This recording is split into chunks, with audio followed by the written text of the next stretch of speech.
So, good afternoon, everyone. Today we are going to tell you the concept of framing of issues and charges. Already framing of issues जो विवादकों की रचना थी वो हम already discuss कर चुके हैं first part में। इसी क्लास के framing of issues and charges के जो फर्स्ट एंड सेकंड पार्ट है उसमें हमने डिस्कस कर लिया था। आज हमारा फोकस जो रहेगा वो चार्ज के फ्रेम पे डिस्कशन होगा। आज पूरी क्लास इसी पे चलेगी। चार्ज को हम कैसे फ्रेम करेंगे, चार्ज को फ्रेम करने के लिए क्या क्या रिक्वायरमेंट होती है, कैसे कैसे हमें करना है, एग्जाम्पल भी आपको करके दिखाया जाएगा।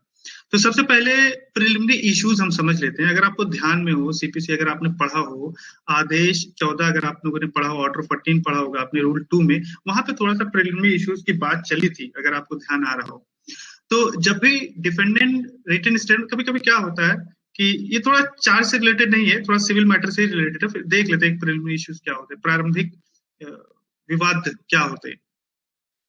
डिफेंडेंट जब रिटन स्टेटमेंट फाइल करता है, जब वादी जो है अपना वाद लाता है, तो उसके रिस्पॉन्ड में जब प्रतिवादी जो है अपना लिखित कथन सबमिट करता है, रिटन स्टेटमेंट फाइल करता है, तो कभी कभी क्या होता है कि वो ऑब्जेक्शन रेज करता है प्रिलिमिनरी इश्यूज पे। उसका कहना ये होता है कि इन्होंने जो वाद फाइल किया है, इस कोर्ट में फाइल किया, इस कोर्ट में एक्चुअली इनको नहीं करना चाहिए था, है ना। कुछ भी वो प्रिलिमिनरी इश्यू बना के कर देता है। तो कोर्ट उससे रिलेटेड मैटर्स जो है डिस्कस करती है और देखती है, और अगर सही कहता है, डिपेंडेंट सही कह रहा होता है, अपने रिटन स्टेटमेंट में वो रिस्पॉन्ड करते हुए वो बताता है कि जो वादी है इस कोर्ट में नहीं फाइल करना चाहिए था, है ना। कॉज ऑफ एक्शन तो कहीं और राइज हुए थे, मामला कहीं और का था, इसमें क्यों फाइल कर रहा है, मेरा घर तो कानपुर में, वहां के कोर्ट में फाइल करे, ये तो जबरदस्ती इस कोर्ट में फाइल कर रहा है। और होता क्या है कि कोर्ट का एक्चुअली जब तक कि कोर्ट के सामने जब भी कोई मैटर आता है, मोस्टली कोर्ट उसको एंटरटेन करती है, कॉग्निजेंस में लेती है या देखती है, जब तक डिफेंडेंट ऑब्जेक्शन रेज नहीं करता है strongly. So whenever defendant files a written statement in response to a plaint filed by the plaintiff, defendant may raise certain preliminary objections apart from other claims which are to be decided on merits. तो other claims के अलावा वो जो main issues हैं, जो वादी ने main मुद्दा उठाया है, मेन विवाद जो है, मुख्य विवाद जो है, उसके ऊपर तो वो रिस्पॉन्ड देगा ही देगा। अपार्ट फ्रॉम दैट वो प्रारंभिक इश्यूज पे भी, प्रिलिमिनरी इश्यूज पे भी वो कुछ बोल सकता है ना। उसको लगता है कि यार ये लिमिटेशन पार हो गया है ना। उसको लगता है वादी ये बात कब की है, अब ये वाद फाइल कर रहा है, तो उसके बारे में बोल सकता है। तो कितने तरह के, कितने प्रकार के प्रिलिमिनरी इश्यूज होते हैं, डिफेंडेंट कैसे कैसे ऑब्जेक्शन रेज कर सकता है, किस किस पॉइंट पे, देखते हैं। इसके लिए मैं आपसे उम्मीद करता हूं, मैं यहाँ तो बताऊंगा नहीं, मैं एक्सपेक्ट करता हूं कि ऑर्डर 14 और रूल 2 ऑफ सीपीसी सिविल प्रक्रिया संहिता का आप लोग पढ़ चुके होंगे, या नहीं पढ़े हैं तो पढ़ लेंगे। उसमें क्या क्या है जब आप पढ़ोगे ये ऑर्डर 14 रूल 2, उसमें तो एक है issue related to jurisdiction of the court, यानी कि कोर्ट के जुरिसडिक्शन के ऊपर विवाद, है ना। Issue related to bar to the suit created by any law, for example bar created by limitation, res judicata, court fee. Order two rule 2 of CPC इसकी बात करता है ना, कि किसी सूट पे कोई बार है क्या, कोई लिमिटेशन है क्या, लिमिटेशन एक्ट के तहत कोई लिमिटेशन है क्या। रेस जुडिकाटा का कुछ प्रोविजन तो नहीं एप्लीकेबल होता है कि भैया ये तो इस मामले पे तो सूट पहले ही चल रहा है, फिर क्यों सूट फाइल कर रहा है, मैं एज ए प्रतिवादी डिफेंडेंट क्वेश्चन रेज करूंगा कि नहीं, प्रिलिमिनरी इश्यूज रेज करूंगा कि नहीं।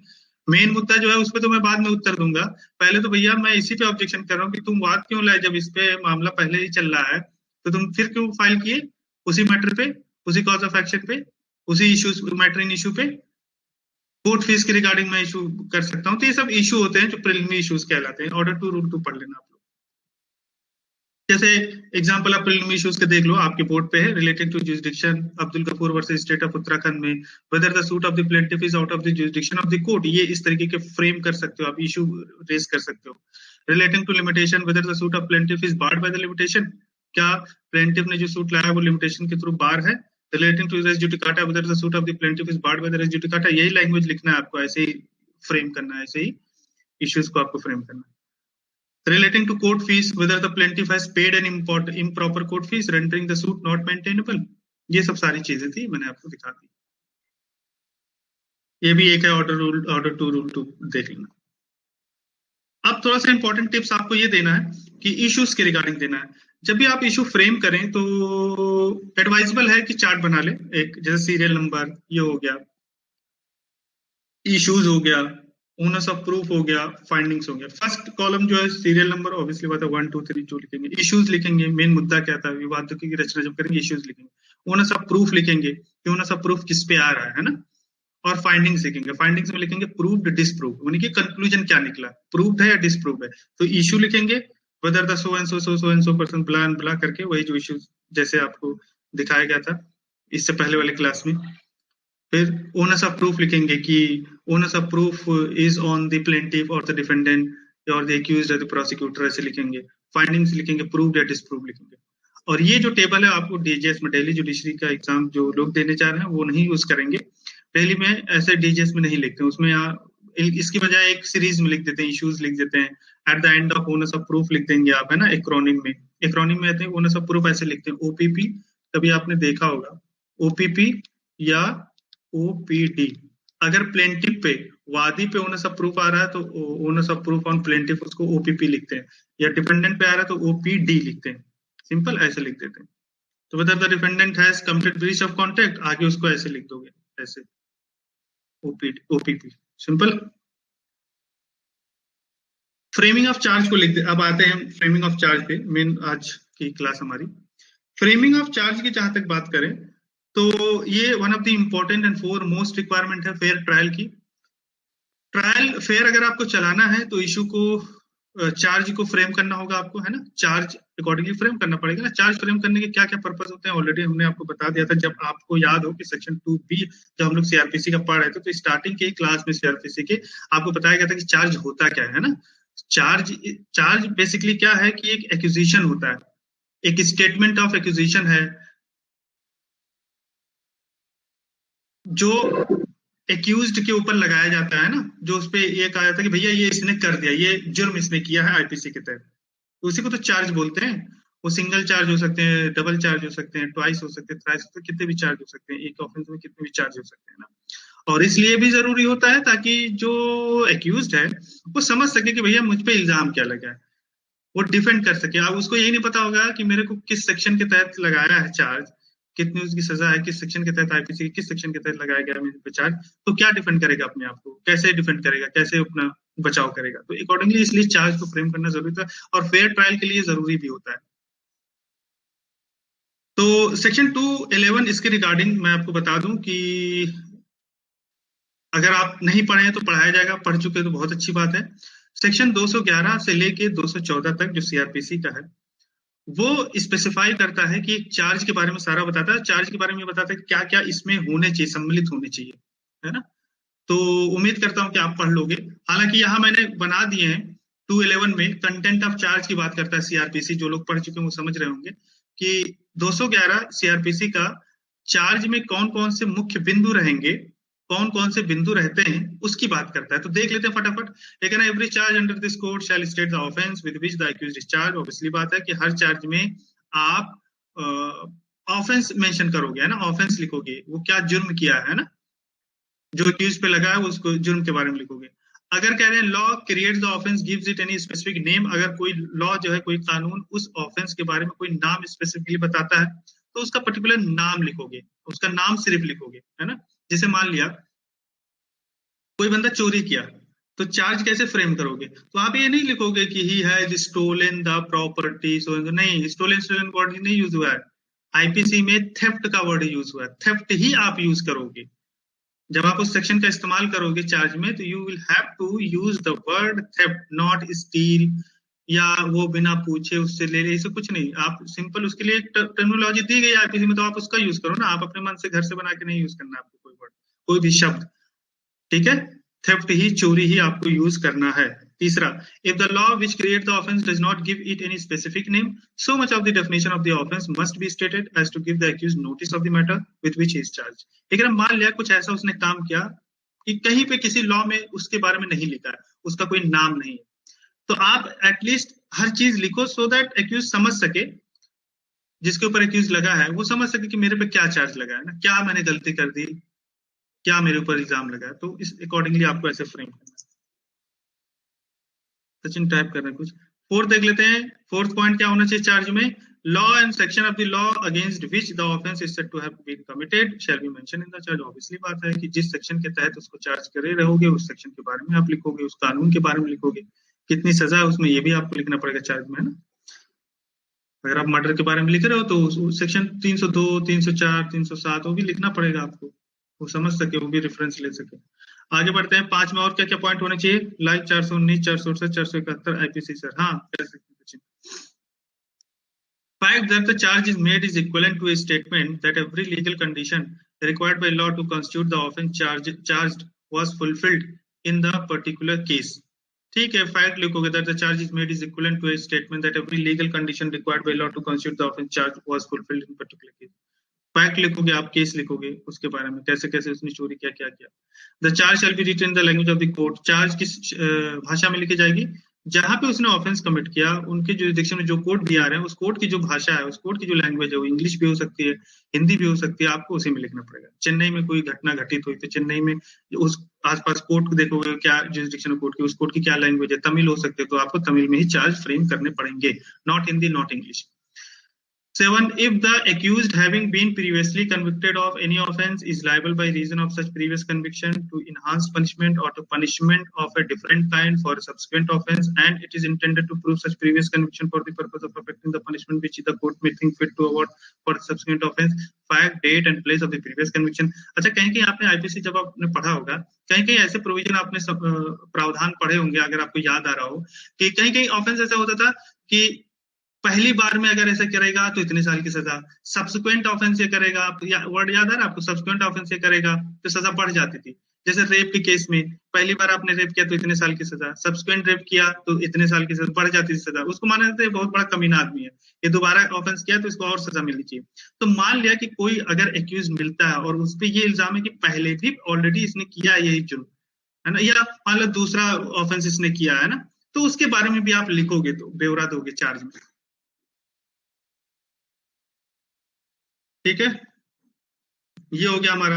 अब 212 क्या कहता है? सीआरपीसी के 212 को भी समझना जरूरी है अगर हम अच्छे से चार्ज को फ्रेम करना जानना चाहते हैं, तो आपको सेक्शन 212 को भी ध्यान में रखना पड़ेगा। इसमें कह रहे हैं particulars as to time place and person, ये कह रहे हैं charge shall contain such particulars as to the time and place of the alleged offence and the person if any against whom or the thing if any in respect of which it was committed as are reasonable sufficient to give the accused notice of the matter with which he is charged। Obviously बात है कि charge में क्या क्या बिंदु और होने चाहिए, एक तो समय होना चाहिए, कहाँ पे किया गया वो होना चाहिए, किसके विरुद्ध क्या उसने कर दिया वो चीज होनी चाहिए, है ना, तो कि ताकि एक्यूज के नोटिस में बात आ सके कि मेरे ऊपर क्या क्या इल्जाम लग रहे हैं। तो सेक्शन 212 211 आपको ध्यान में रखना है। Whenever, एक important note देख लीजिए, whenever charges is framed with regard to any offense, it should be tried that all the essential ingredients which are necessary to constitute that offense are included in the charge. For this, one should have proper knowledge of the definition of every offense as enumerated in IPC। तो आप सभी से request है कि अगर आप अच्छे से ड्राफ्टिंग करना चाहते हैं, निर्णय लेखन अगर आपको अच्छे तरीके से समझना है, अच्छी ड्राफ्टिंग चार्ज को अच्छे तरीके से फ्रेम करना चाहते हैं, तो आपसे ये उम्मीद की जाती है कि आईपीसी के सारे सेक्शन, नॉट सारे सेक्शन, बट जो जो इंपॉर्टेंट एटलीस्ट उसके बारे में आपको पता होना चाहिए।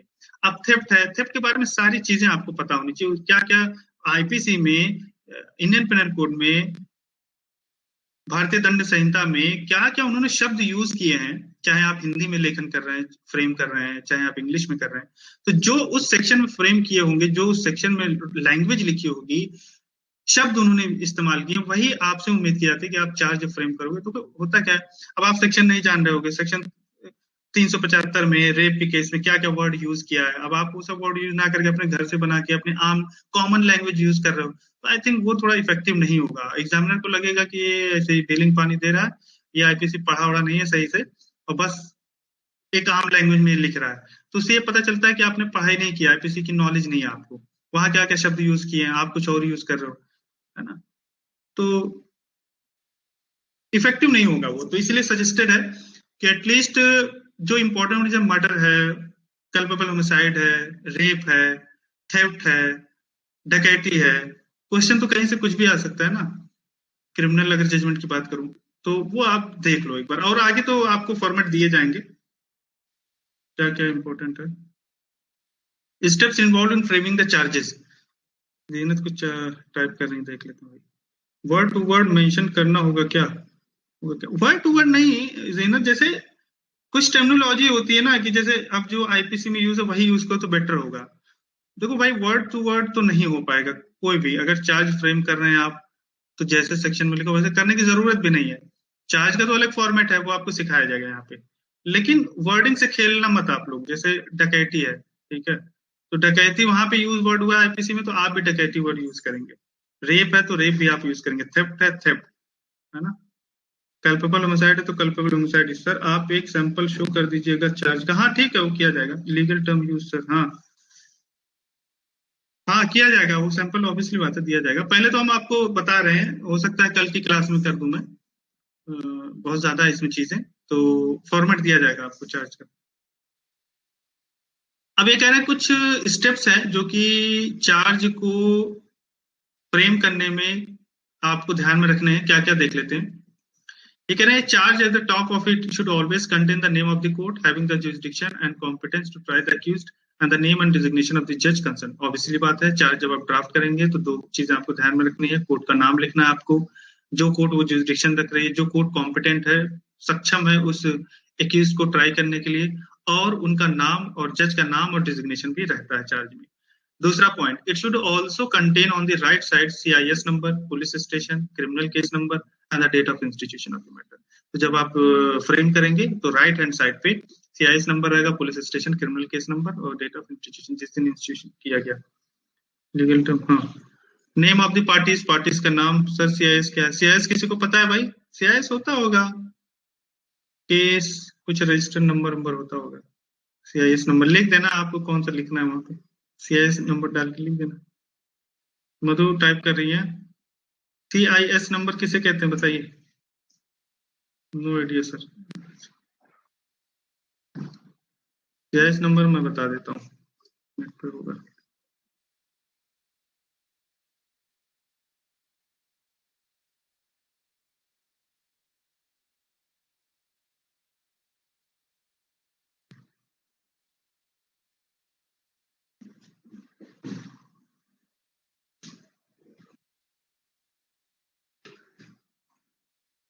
Construction industry scheme,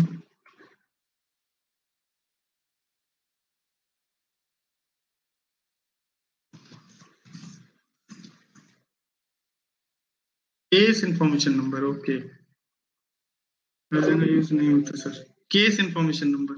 CIS number मतलब केस इंफॉर्मेशन नंबर, केस सूचना, case information number,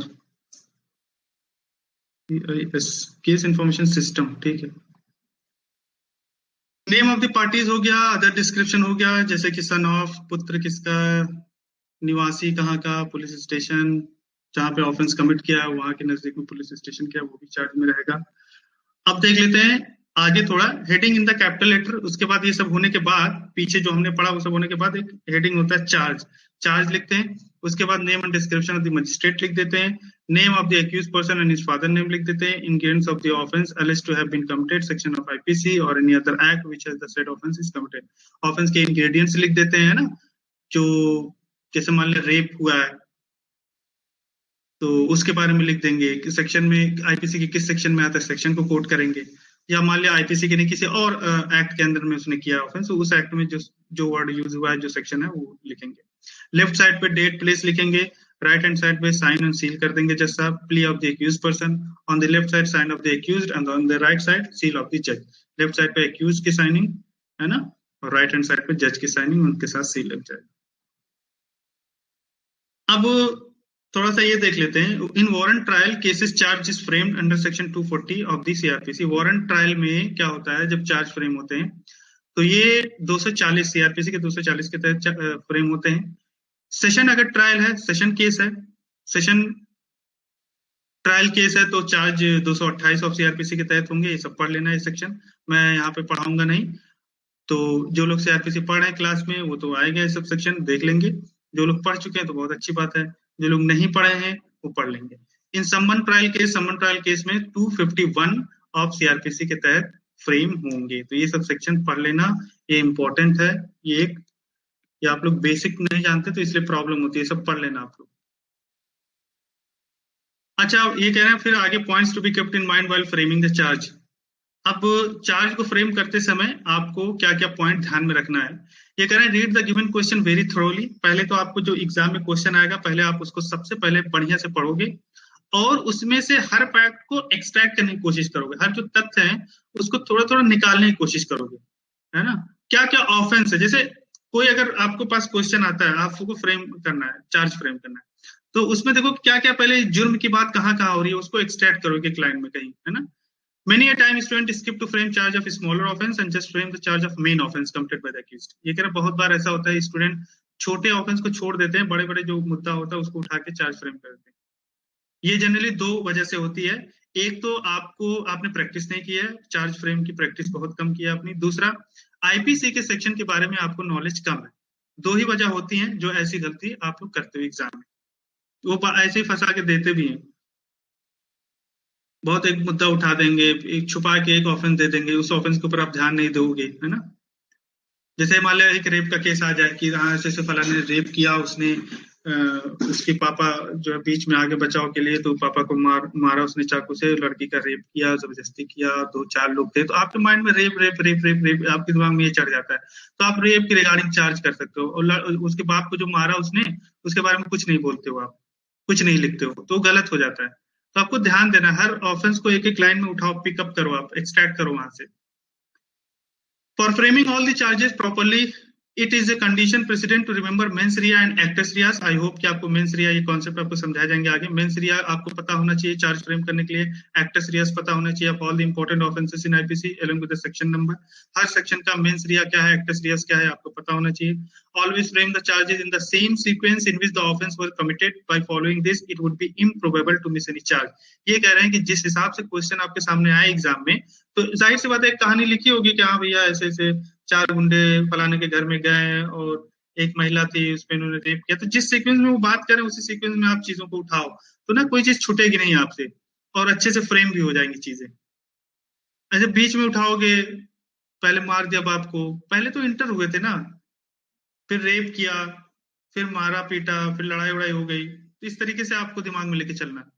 Always frame the charge, last is में always frame the charge on the basis of facts given in the question only. Don't try to go beyond the context and to frame charges on the basis of your own presumption. तो मैंने ये भी चीज आप यहाँ पे लिख दी है। मेरा कहने का मतलब यहाँ पे ये है कि जो क्वेश्चन में चीजें हैं उसी के बेसिस पे आप फ्रेम करो, आप अपने मन से प्रिजम्पशन मत करना कि ऐसे ऐसे हो गया। जैसे एग्जांपल आगे मैंने दिया है, अगर मान लिया ए ने बी के घर में घुसा with an intent to commit theft, but when he did not find anything there, he just ran away empty handed। कह रहे हैं ए बी के घर में घुसा चोरी करने के मकसद से, कुछ नहीं मिला उसे, वापस भाग गया। अब आपको चार्ज फ्रेम करना है, कैसे करोगे? ठीक है, टाइप कर रहे हैं सर। एक तो ट्रेसपास, ठीक है, and attempt to theft 511 IPC. हाँ ठीक है, 441, 441 क्या है भाई? 441 क्या है? Criminal trespass. क्रिमिनल ट्रेसपास किसे कहते हैं?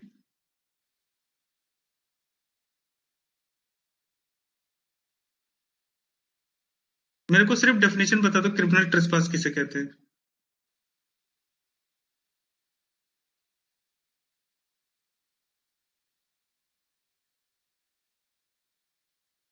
डेफिनेशन का चार्ज नहीं लगता। क्या सेशन क्या कह रहे हैं? डेफिनेशन का चार्ज,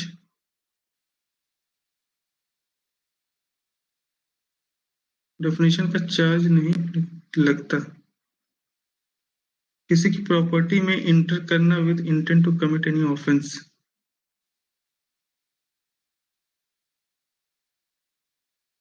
टू कॉज एनोयंस। 441 यहाँ देना सही है। 451 आईपीसी कहता है should be used as accused committed house trespass in order to commit an offense punishable with imprisonment, theft in dwelling house। Don't use the section 454 of IPC here on the basis of presumption that he might have entered in the house by unlocking door or after having taken precautions to conceal himself, because these facts are not given in the question, है ना। आप ये सब मत presumption करना कि उसने घर तोड़ा होगा, ताला तोड़ा होगा, ये सब नहीं दिया क्वेश्चन में, मत उसे मत करो, मत लिखो, है ना। कुछ छुपाने के लिए कुछ ऐसे कंसील किया होगा, कुछ नहीं, प्रिजम्पशन आपको नहीं करना। 451 आई थिंक बेस्ट है, थेफ्ट इन dwelling house. Other charge frame कर सकते हैं 360 के साथ, रेड विथ 511 के साथ आईपीसी, क्योंकि कहीं अटेम्प्ट टू थेफ्ट का प्रोविजन है नहीं आईपीसी में अलग से, तो 511 का भी आप दे सकते हो। As there is an attempt to commit theft, 511 is used here because IPC does not provide any separate section with dealing with the attempt to theft. Attempt to theft करने के लिए कोई offense नहीं है IPC में अलग से। Whoever enters into or upon property in the possession of another with intent to commit an offense or to intimidate, insult or annoy any person in possession of such property, or having lawfully entered into or upon such property unlawfully remains there with intent thereby to intimidate, insult or annoy any such person, or with intent to commit an offense is said to commit criminal trespass, state amendment. तो अच्छा 451 का लिखना जरा सिखा, यहाँ पे copy करना 451 का।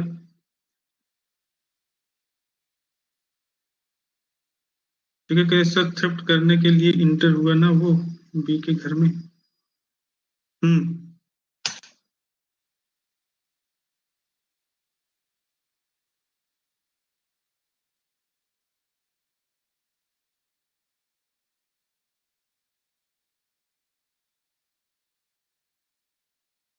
House trespass in order to commit offense punishable with imprisonment. Whoever commits house trespass in order to the committing of any offense punishable with imprisonment shall be punished with imprisonment of either discretion for a term which may extend to 2 years and shall also be liable to fine. And if the offense intended to be committed is theft, the term of the imprisonment may extend. हाँ तो देखो 451 ज्यादा near है इसके ना। उसने क्या किया, अब देखो ये जो आप बात बोल रहे हो यहाँ पे 454 ये वाले में आप बोल रहे हो ना, यहाँ पे अच्छा यहाँ पे चलता क्या, ऊपर जो आपने सेक्शन दिया, ऊपर इन्होंने कहा कि इंटर करता है प्रॉपर्टी में अनलॉफुली रिमेन्स रहता है, वहां पे क्वेश्चन में आपने गौर नहीं किया। इन्होंने कहा he just ran away empty handed, वो तुरंत भाग गया, खाली हाथ चला गया, उसको कुछ नहीं मिला, वो भाग गया। तो आई थिंक हाउस ट्रेसपास वाला जो बाद में आपने लिखा वो ज्यादा करीब है, उस पे हम चार्ज लगा सकते हैं। नॉर्मल थेफ्ट 554 छुपकर चोरी, 554 फिर छुपकर चोरी कर लेगा, 551 नॉर्मल थेफ्ट, ठीक है। तो नॉर्मल थेफ्ट कर लो, है ना। देखो वो अंदर गया, ना किसी को मारा, ना किसी को एनॉय किया, ना किसी कुछ, और उसने कुछ नहीं किया, चोरी करने के मकसद से गया था, नहीं कुछ उसे मिला, वो फौरन बाहर निकल गया। तो आई थिंक 451 ठीक है, क्योंकि भाई हाँ हाँ अटेम्प्ट होगा, 511 भी होगा, 360 के साथ आप लगा सकते हो। इस तरीके से चीजें आपको फ्रेम करने। बी भी देख लेते हैं, एक और एग्जाम्पल देख लेते हैं। A made a false mark sheet to get admission in a medical college and presented it before the college authority to get admission, and he ultimately got the admission. A ने false mark sheet बनाए, medical college में उसको admission लेना था, उसकी वजह से उन्होंने फॉल्स मार्कशीट बनाए और वो कॉलेज अथॉरिटी के सामने प्रेजेंट किया और उसको एडमिशन भी मिल गया अल्टीमेटली। अब चार्ज क्या क्या फ्रेम होंगे, section 467 of IPC, as the accused has committed forgery of marksheet which is a valuable security, किसी वैल्यूएबल सिक्योरिटी का इसने फॉर्ज किया है, 467 आप इस पे अप्लाई कर सकते हैं, 468 अप्लाई कर सकते हैं, क्योंकि फॉर्जरी जो है has been done for the purpose of cheating for taking admission by dishonestly inducing the authority, पढ़ना आईपीसी के सेक्शन। 471 आप चार्ज कर सकते हैं because presenting that forge marksheet before the college authority with dishonest intent to get admission amounts to using of the forge document. 420 का case लगा सकते हैं because hereby inducing the authority the accused has got the admission and hence a complete offense of cheating is committed। Cheating का पूरा offence इसने commit कर दिया। तो सीक्वेंस आपको देखना है, जब आप फ्रेम चार्ज करोगे तो सीक्वेंस क्या है इसका। पहले तो उसने मार्कशीट को फॉर्ज किया, यानी कुछ मार्क्स बढ़ाए होंगे अपने हाथ से, कुछ फॉर्ज किया हो गया, है ना। और वो क्यों किया, वो चीटिंग के पर्पज से किया। और उसके बाद क्या किया, उसने यूज किया फॉर्ज मार्कशीट का, उसने इस्तेमाल किया। तो अगर आप यूज करते हो तो 468 आ जाता है पिक्चर में, और अल्टीमेटली एडमिशन पा गया, यानी कि फाइनली वो चीटिंग कर दिया, तो 420 आ गया। तो इसी सीक्वेंस में भी आपको फ्रेम करना है, ये नहीं 420 पहले आता है गिनती के तो पहले 420 लिखेंगे, फिर 420 के बाद 467 आता है तो 467, ऐसे नहीं, जो सीक्वेंस जिस सीक्वेंस में किया हो उसने वो चीजें होंगी, ठीक है। तो इस तरीके से आपको ध्यान देना है। आई होप कि आपको एग्जांपल समझ में आ रहा होगा, ठीक है। अब ये हमारा हो गया, अब हम क्या करेंगे नेक्स्ट क्लास में, ये तो हो गया आपका एक बेसिक स्टार्ट हो गया फ्रेम चार्ज करने का। अब हम नेक्स्ट क्लास में क्या करेंगे, चार्ज के बहुत सारे जो मेन क्वेश्चंस में आते हैं फॉर्मेट हैं, होंगे एटलीस्ट 12-15 फॉर्मेट हम आपको दे देंगे, उसके अकॉर्डिंग देख लेना। ओके एवरीवन, आई होप कि आज की क्लास आपको समझ में आया होगा। Thank you so much for today's class.